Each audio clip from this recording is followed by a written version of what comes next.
r/ask Reddit. What is your favorite quality versus quantity example? Approximately 30 years ago I bought a couple of cooking spoons, each a solid piece of stainless steel. Paid $6 total. My mother-in-law beached at me for wasting money because I could have gotten the cheap chromed ones with plastic handles for $3.78 total. I said the two I chose would last longer. She said I just wanted fancy things and thought I was better than other people. I'm still using mine 30 years later. Hell, my grandchildren will probably be using them. They are beautiful and functional. Edit, as requested. The spoons.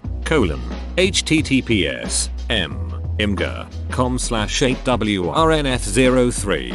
I never understood that viewpoint. That wanting to spend a little extra for quality means you think you are better than everyone. It's not like you bought a Rolls Royce. They are only spoons. Edit. To all the people who think I am shaming Rolls owners, go look for something else to be offended by. I am comparing the low cost of upgrade in the spoons, a couple dollars, to the much larger upgrade of the Rolls.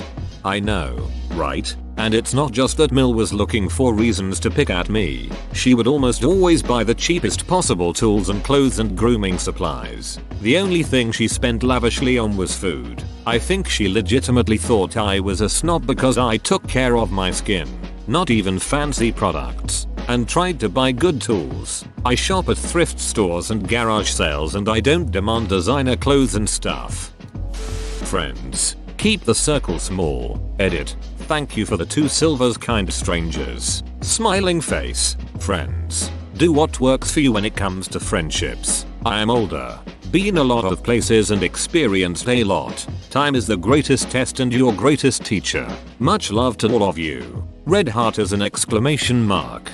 It's likely that you will only have a small number of really close friends, but we shouldn't make a virtue out of having few friends. Keep your closest homies close, but it's fine to have circles of medium friends, work buddies, acquaintances. We shall strive to be friendly with people and not retreat into a no new friends mentality.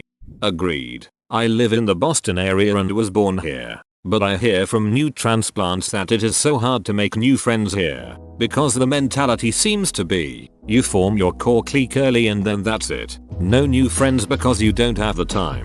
So then if you move here and don't already have your clique and you aren't still in school, you're kinda stuck. I'm much more outgoing and I really enjoy making new friends. I still have my core group of a few very close friends, but a much wider network of medium work friends. Also, one of said medium work friends eventually became one of my besties and now her and her husband are God's parents to my child. If you set up a mental roadblock of I only need X friends, then you are not only missing out on potential great friendships, but you are essentially creating a shunning situation to anyone new to the area.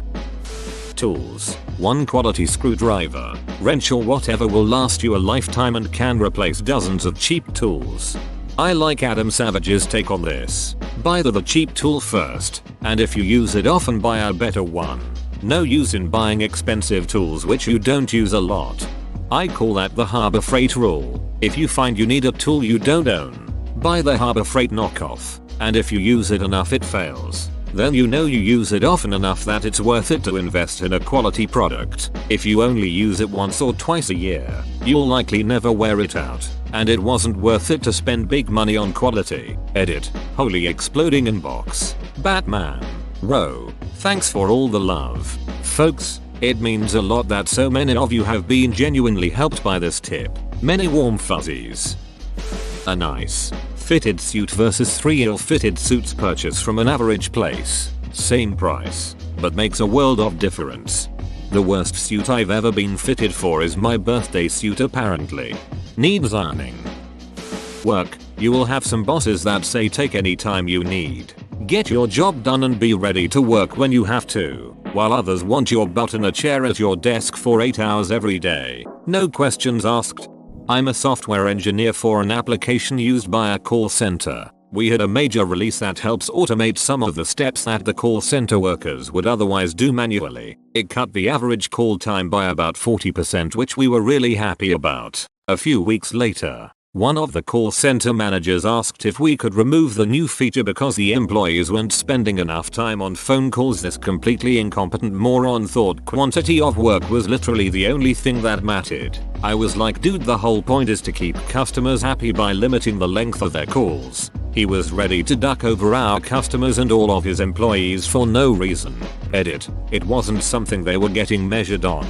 Although, I totally see where you guys are coming from there. I don't believe anybody was let go, but I think they did eliminate some open positions. It was probably impacting a metric that his annual review depended on. Alfredo's Pizza Cafe vs. Pizza by Alfredo. Pizza by Alfredo is a hot circle of garbage. It's a hate crime in a dish. For me, it's working out. I do about 10-15 legit push-ups per set instead of rushing and doing 100 not legit push-ups. Edit. I do not mean that you should stop on this. I agree with all that you must increase reps or add on additional weight. My point is that doing your workout in right pose and right shape is more important than doing many but not in right pose. That's it. P.S. I also said that I do 10-15 reps per set. I do about 5 sets, so count that up. Same here. I just do one push-up, but it's ducking amazing. One is all you need. People who can't stop talking all the time but their words mean nothing, and people who only say a few words but they are valuable. Word. Brevity is the soul of wit. Clothing.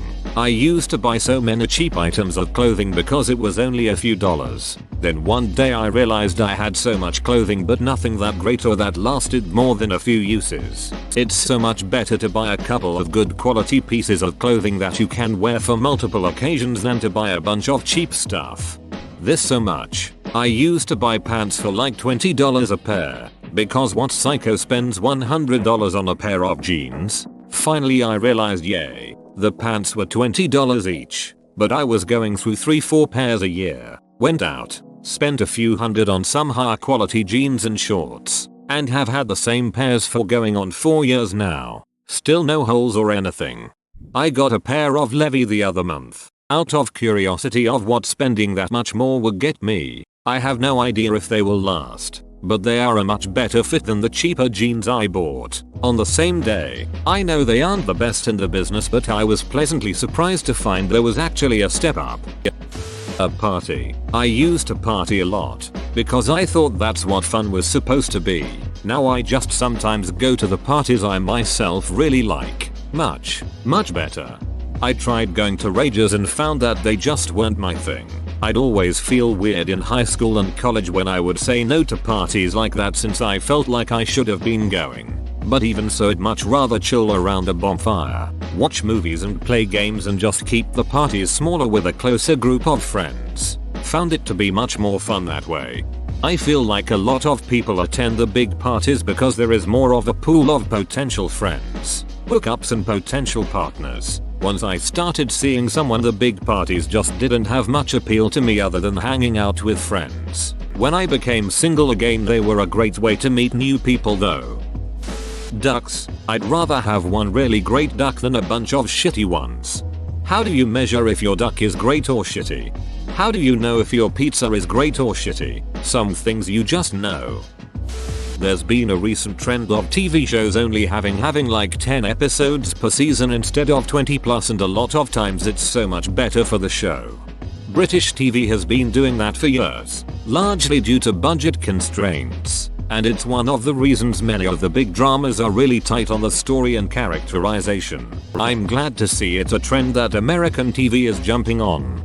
Yeah, British TV was kind of hard for me to get into at first because of that. I would think 5 episodes for a season? Really? That's it? But over time you realize that each episode is better made than if you had a 20-season show. I'd rather eat in one great restaurant once a month than go somewhere crap or order takeout on a more frequent basis. I go somewhere crap once a month. I'm the opposite. I've eaten at a few really nice restaurants because my family likes that kind of thing, and I have never found the food at $50 100/person places to be worth the difference compared to a $10 15/person place. Service is usually better. Edit. Got a lot of panties in a bunch with this. Some people like different stuff than you. It hurts to hear, but it's the way things are. Not everyone who disagrees with you just hasn't had actually good food or must be going to the wrong places or has broken taste buds. My mom's last days, 2 weeks from pancreatic cancer diagnosis to her death. We were expecting to be able to care for her at home for at least a couple of months. She refused treatment, but 2 days after coming home, realizing how much strain would be put on us to care for her, my eldest niece was on the verge of dropping out of her final year of school to look after her beloved granny. I think my mom, always a stubborn independent one, just decided, nah, not doing this to my family. I'm going to go see my husband. But honestly, the 2 days we had with her were all quality. Someone was sitting with her every second. She battled to speak at the end, but her kids and grandkids and her puppy were all there. We all got to say everything that had always been unsaid. When we ran out of words, we sang to her. She literally died in her granddaughter's arms. Of course, we'd have loved a bit longer, but for her, quality was definitely better than the quantity that would just have included increasing suffering and dependence and indignity. My sister-in-law was terminally ill. She had suffered for a few years plodding along, but I think she had enough. She had a great day with my wife, and when she got home she didn't take the medication she needed to live. She died on the sofa lying down chatting with my wife. We didn't find out till later that she didn't take her meds. My wife thinks maybe she was too weak to get them. I know different. She was an incredibly strong, independent woman. She'd had enough and went out on her own terms after having a great day. That's probably one of the best ways to pass, with family caring for you and there for you. Studying. I have friends who study for hours and hours but don't target specific material in a way that's effective. There have been tons of academic studies that show which kinds of studying are the most effective for attention, so I stick to those and end up studying for far less time. Edit. Worst studying techniques are cramming and rereading or highlighting the material. Best studying techniques are slower and cumulative and involve rewriting the material into a study guide or flashcards, as well as doing lots of practice questions. I have a book recommendation for you. Deep Work by Cal Newport. Think you'd like it? D-edit. Link to its Goodreads page http://www.goodreads.com bookshow/25,744,928 Deep Work. It depends on your goal. Scrumming was plenty effective for me at getting a test done the next day and for getting 90% of the class 1 hour afterward. Makeup. Can't believe no one else has said this, and I don't mean to shame anyone. Too much makeup is disgusting, but you can get a good coverage with good quality products instead of having to reapply shit stuff by layers. Man, makeup is such a crapshoot. You can buy a $10 foundation and it can be amazing or awful. Same goes with a $50 foundation. You can read or watch all the reviews first, but everyone's skin and preferences are unique, so it will work differently for you. I know this is kind of a tangent, but I felt it was worth mentioning. I recently went to Sephora to get a new foundation with SPF, and they gave me little sample cups of a couple different ones to try at home. I think they do samples of almost anything that can be easily put into a sample portion. It's not a lot of product, but definitely enough to know if something is right for your skin before dropping a lot of money on it. Shoes, especially if you're active and or work on your feet. Death. I'd rather die once and do a quality I am out of here than die and keep respawning. What if you die to some cheap exploit? That would be bullshit. Better to stay quiet and be assumed an idiot than to open your mouth and remove all doubt. Speak little but say a lot. After a while, people will begin to realize that when you do open your mouth, it's because you have something important to say and tend to listen much more closely than they would to a chatterbox making the same point.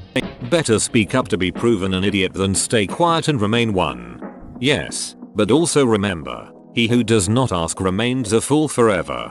Don't be afraid to have questions before you've reached the point where you can speak little but say a lot.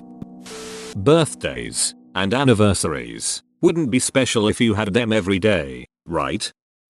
Whoa, you made it to the end? You're a ducking beast. I'll cut you a deal. Smash like and subscribe for more curated content, bruh. It's free and that's a great price.